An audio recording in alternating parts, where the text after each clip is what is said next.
Fala, torcedor colorado, tá começando mais um episódio do F5 Colorado Podcast com um novo quadro, Updates do F5. Eu sou o Fernando e eu tô aqui com o Mu e hoje a gente vai comentar rapidamente as notícias da semana do nosso Colorado. Então toca a musiquinha e vamos lá.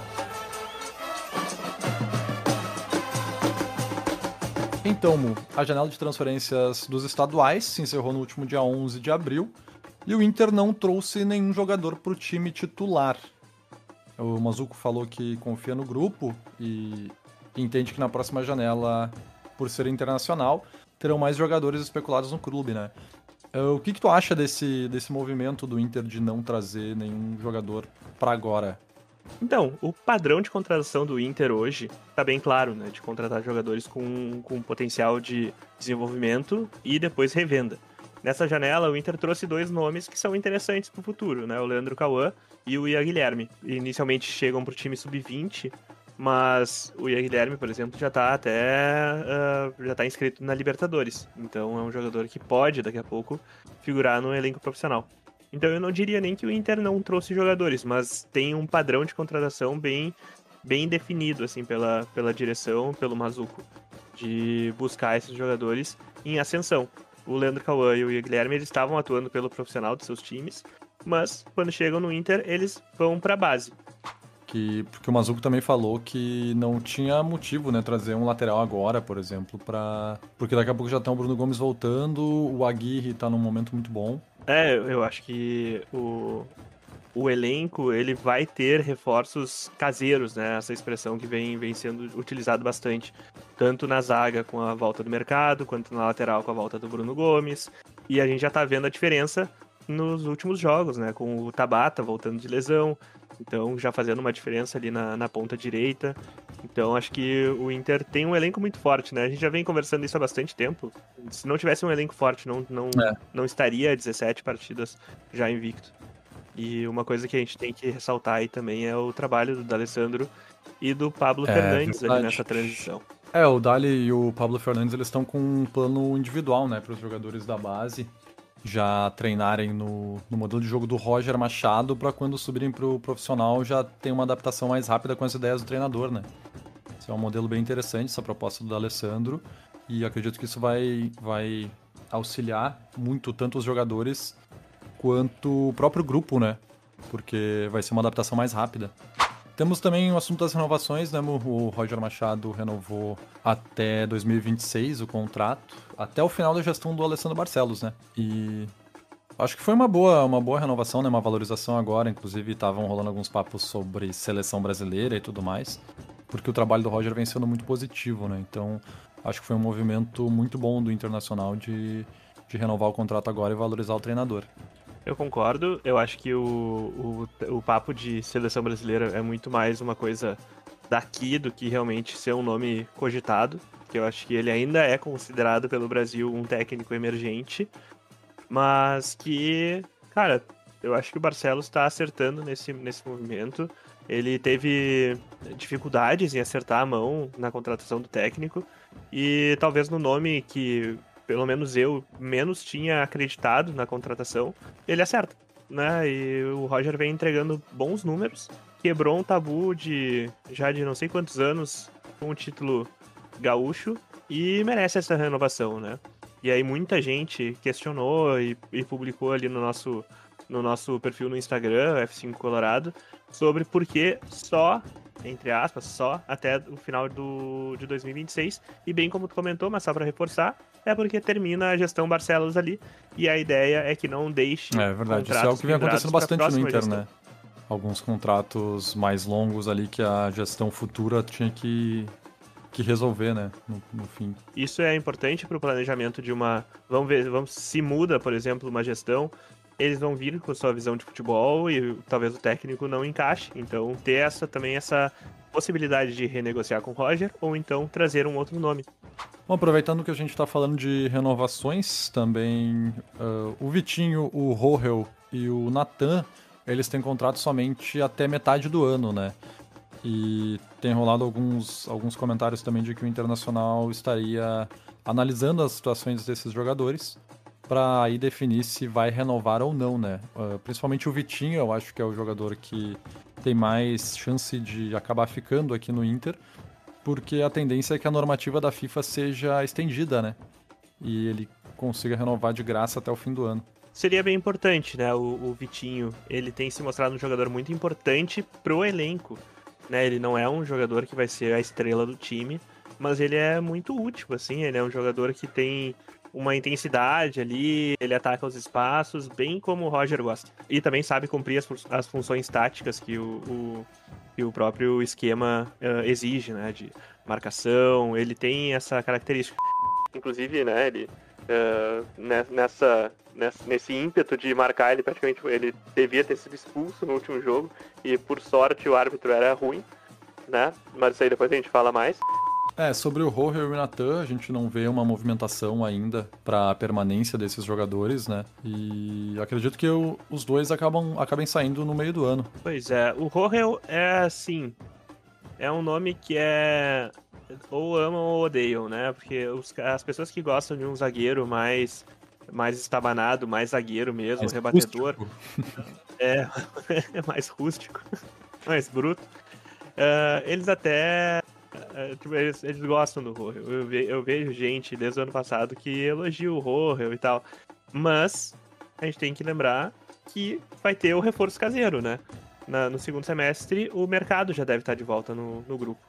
Então ele acaba ficando com uma terceira opção, vira uma quarta opção. Então não sei mesmo se ele não vai querer procurar minutagem em outro clube.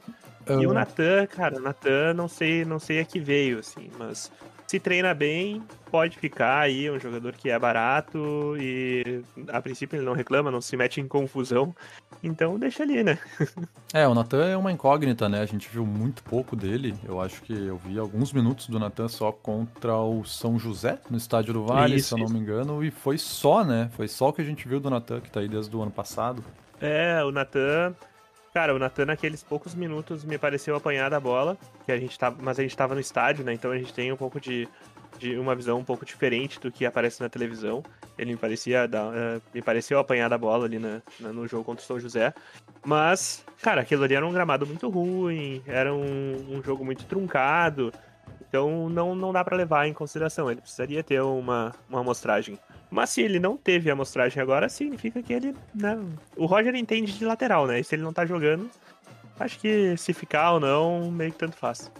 E também, já que tu comentou do Vitinho e da não expulsão dele, que eu também acho que ele poderia ter sido expulso ali naquele lance, tá? Eu não veria nenhum absurdo em marcar um cartão amarelo.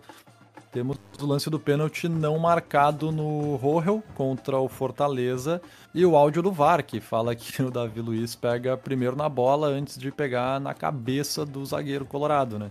Foi uma interpretação bem absurda, né? Porque se pega na bola, o cara pode quebrar a perna ou chutar a cabeça de um jogador adversário. Aí é complicado, né? Mas lance perigoso, jogada assim, lances que podem ser temerários, eles só são marcados contra, né? É bastante impressionante.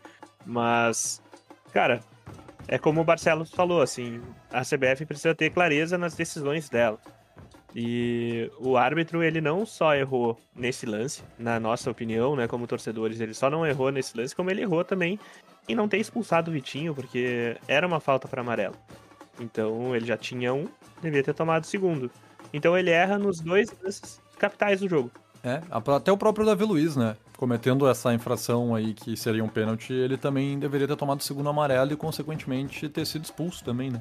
Então a gente espera saber o que vai acontecer agora com a arbitragem e com o VAR, né? Principalmente com o VAR, porque, olha, esse áudio aí que saiu dessa interpretação tá bem equivocada, né?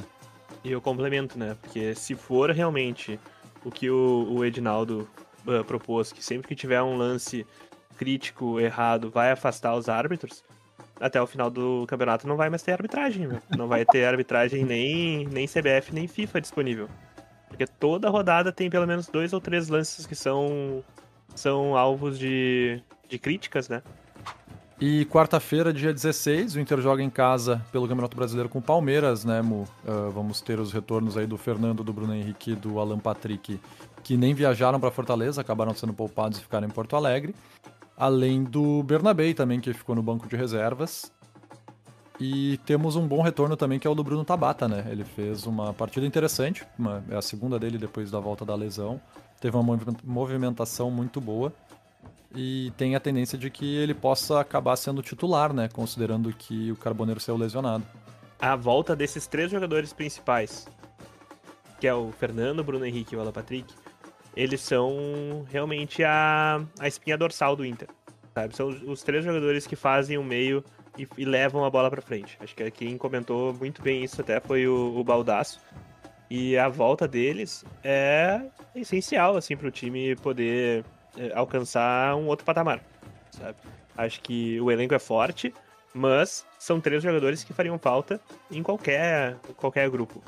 Então, fico muito feliz que eles voltem. Eu acho que a explicação do Roger na coletiva, tanto pré-jogo quanto pós-jogo, foi muito clara, assim, sobre eles estarem precisando fazer trabalhos de força para evitar lesões. Não é tipo, eles não ficaram descansando. Eles ficaram fazendo treinos específicos porque eles não estavam em condições de jogo. Então, fico feliz que eles voltem, porque vai ser um jogo dificílimo, né? O Palmeiras todo ano vai ser candidato a título. E esse ano não é diferente, apesar de não estar, talvez, no melhor momento do Palmeiras, né? O não estar no ápice da satisfação lá com o Abel Ferreira, com a Leila e tudo mais, mas eles ainda são um dos times a serem batidos. O Bernabé é um alienígena, né? Vamos puxar, assim, que ele chegou, né? Ele chegou depois do grupo, depois da pré-temporada, e já jogou, e depois não parou mais. Então, é um absurdo, assim, o físico que teve o Bernabé nesses primeiros jogos do ano, assim, nessa largada do ano. São desfalques realmente bem importantes, como tu falou, né? E eu vi muita gente também comentando, a partida do Inter foi muito ruim e tal. Eu vou ter que discordar, porque tu tá sem o teu meio de campo inteiro, praticamente fora de casa. Tu conquista um ponto importante, o Fortaleza não pressionou o Inter, não criou grandes oportunidades. E o Inter tem um retrospecto bem ruim contra o Fortaleza fora de casa, né? A última vitória colorada foi em 2019, se eu não me engano, 1-0. Então o Inter conquistou um ponto bem importante, dado todo esse contexto, né? Outro ponto que tu comentou ali foi sobre o Bruno Tabata. Eu acho que ele deve ser o titular, tá? Eu gosto muito do Bruno. Eu acho que ele é um jogador que encaixa perfeito ali no modelo de jogo do Roger, por ele ter diversos, assim, ele ser muito polivalente ali, atuando naquela posição. Ele lembra um pouco mais do Maurício, né? Então, não sendo um ponta, mas fazendo mais um meio campo, podendo recompor, levar um pouco mais a bola. Eu gosto bastante dele e fico feliz que ele esteja de volta. Eu concordo, é um grande jogador. E tem uma característica bem diferente dos pontos que a gente tem no elenco, né? E tanto o Vitinho, Wesley e Carboneiro são jogadores muito incisivos e de 1-1 e de velocidade, diferente do Tabata. Podemos falar também do possível retorno do Vitor Gabriel. Aí eu acredito que seja mais pro Grenal, realmente, né? Um zagueiro que vem fazendo falta, eu acho, nesse sistema defensivo do Inter. Até para dar mais qualidade na saída de bola, né? O Juninho acabou se lesionando contra o Bahia e o Rohel não tem qualidade nessa saída de bola, digamos assim. O Rohel, bem como a gente comentou antes, assim, é um zagueiro rebatedor e o passe dele é pro lado, né? Procurando o Vitão. Então, se o Vitor Gabriel conseguir voltar em condições pro jogo contra o Palmeiras, mais difícil, mas pro Grenal, acho um jogador essencial. Ele tem que jogar. Ele melhoraria muito a saída de bola do Inter, até porque ele consegue, às vezes, encaixar um passe que quebra linhas, né? Mesmo sendo zagueiro. Então a saída de bola do Inter, ela melhora muito com a presença do Vitor Gabriel. E outra coisa é que o Vitor Gabriel, ele melhora o posicionamento do Vitão. Que o Vitão passa a jogada aí na posição preferencial dele, que é como zagueiro pela direita.